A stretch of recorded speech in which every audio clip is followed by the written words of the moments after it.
Hello guys! Hello Cancer! Welcome dito sa aking channel, Kapalaran 888 Cancer. Alamin natin kung anong messages, vibration, gabay energy para sa lahat. Tayo general reading, pwede kang makaresonate, gamitin mo ang iyong intuition sa panonood. So, tingnan natin Cancer kung ano yung messages dito. Okay, so weekly tarot reading tayo. So, in general to, pwedeng sa isa lang to mag-resonate or sa marami. Okay. Cancer, Magician, and the Mirror. Tingnan natin sa second deck. Magician in the Mirror is number 8. So, it's all about money. Money, money, money. Wow. Okay. Passion ignited.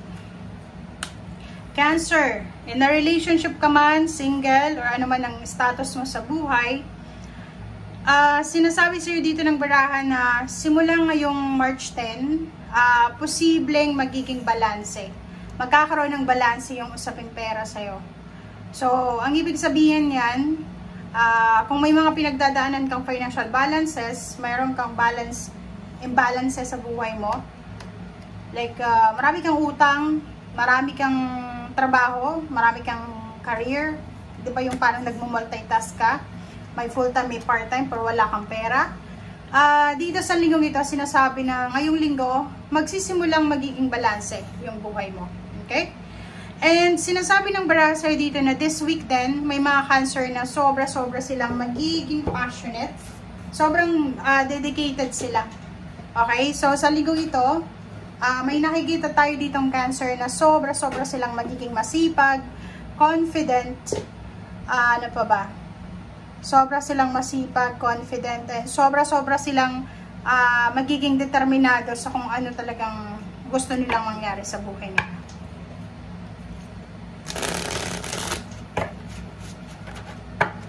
Okay.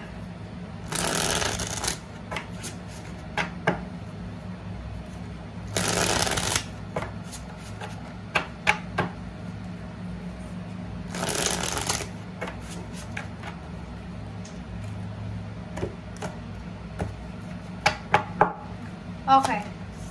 First card natin is 7 of Rods. Next is 4 of Swords.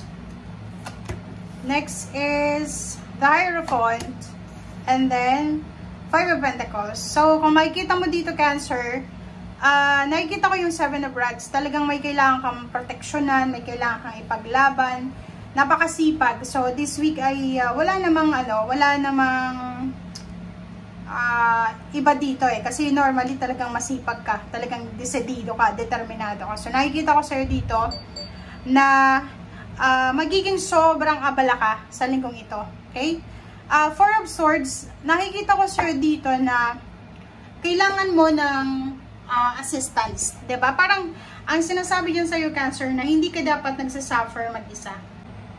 Okay, so dito, Cancer, sa baraha mo, kung makikita mo, sinasabi dyan na may talaga kang ipaglalaban. So, nakikita ko yung sobra-sobrang, yung eagerness to improve your life, financial life, parang gano'n.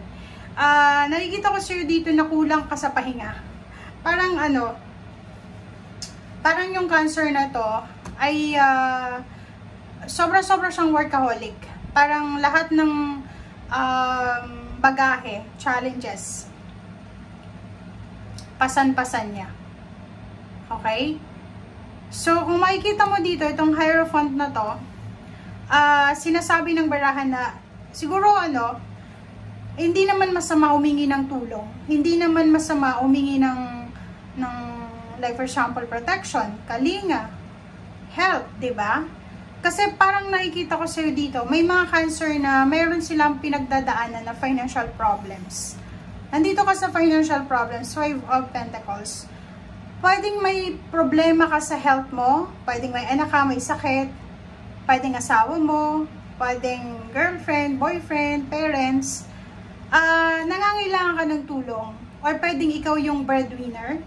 Pwedeng ikaw yung sumalo ng lahat ng mga obligation.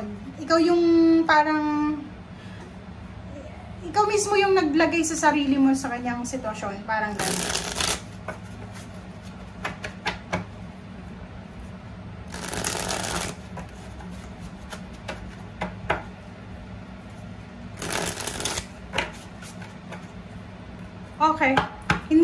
masama yung humingi ng tulong, guys. Okay? Well, hindi na uso ngayon yung martir. Na ikaw lahat yung magsushoulder ng lahat ng problems mo. Okay? Pasensya na, guys. Okay, so dito, kung makikita mo yung 7 of Rods na yan, pwede kang makaramdam ng pagod. Okay? Pwede kang makaramdam ng pagod. And nakikita ko sa'yo dito na pagod ka na. Sobrang pagod na pagod ka na sa pakikipaglaban.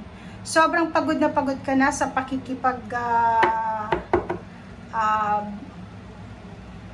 sa struggle, sa obstacles na i-overcome to. Emotionally, financially, physical, lalo physical, pagod na pagod ka na. Pagod na pagod ka nang ipaglaban yung pangarap mo. Pagod na pagod ka nang i-shoulder lahat ng mga problema mo.